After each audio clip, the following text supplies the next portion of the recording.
This South Winn Coach Conversation brought to you by Becker Hardware and Dave's Collision Shop. We're with South Winn Coach Jason Ohrt, a 48-20 win last week against Starmont. And conversation has to start on the defensive side of the ball. 4 interceptions, 2 pick sixes, 5 overall takeaways, 10 tackles for a loss, 2 sacks. That's pretty good totals from that side of the ball, correct? Absolutely. Our kids had a really great week of practice and have improved within each of the last 2 weeks, transitioning into our 4-3 defensive attack. And we had a really good pass rush all night. We didn't blitz as much as we did the previous week, and we were able to create pressure with just 4 guys quite a few times and put them in a tough spot. We also just played really well against the run, forced them to pass probably way more than they wanted to.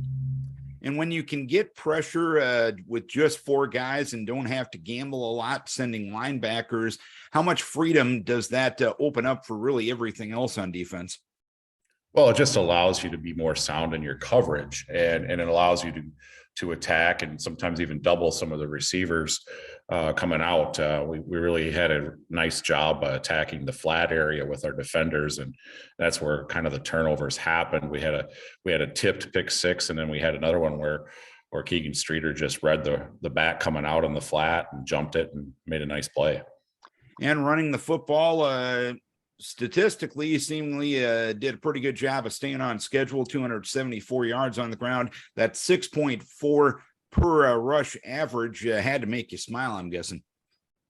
Yeah, we really felt comfortable with our plan of attack coming into the game.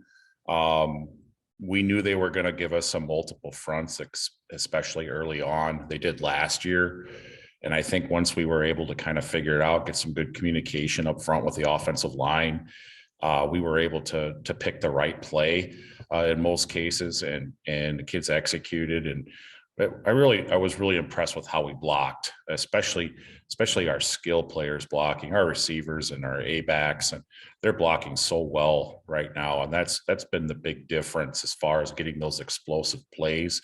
So instead of getting 3 or 4 yards a play, we're getting, like you said, the 6 and the 7 yard averages. And a lot of it has to do with their perimeter blocking. And that's kind of an underrated part in my mind of football, and especially with what you want to do. When you talk blocking, we're usually talking about 5 guys. It really has to be a team effort for you guys to have success, right? That's correct. Yeah, with our philosophy and our offense, and even years past when we were a zone team, and we always were able to rely on our receivers blocking, and guys like Brody T. Scudder, Nolan Sabelka, Jeremiah Cullen, Caden Bullerman. Those guys are doing a great job this year. They're not getting necessarily the touches that they probably would like to have in the offense right now because we've just been so fullback and quarterback heavy in the run game.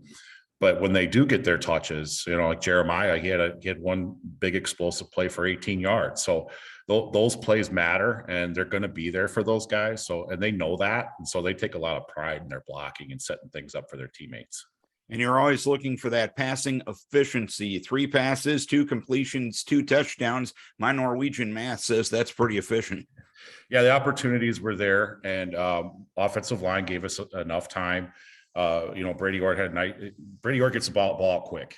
He gets the ball quick. He doesn't waste time. He understands the read progression, and we just had open receivers. So it was a great execution on the whole team's effort there. And this week, you got a very talented North Lynn team coming to town for homecoming. What impresses you the most about the Lynx? Oh, they're just so athletic. Really good quarterback, really good athlete at that position. They've got really good skill players. Their line is pretty good, and defensively they pursue well and they tackle.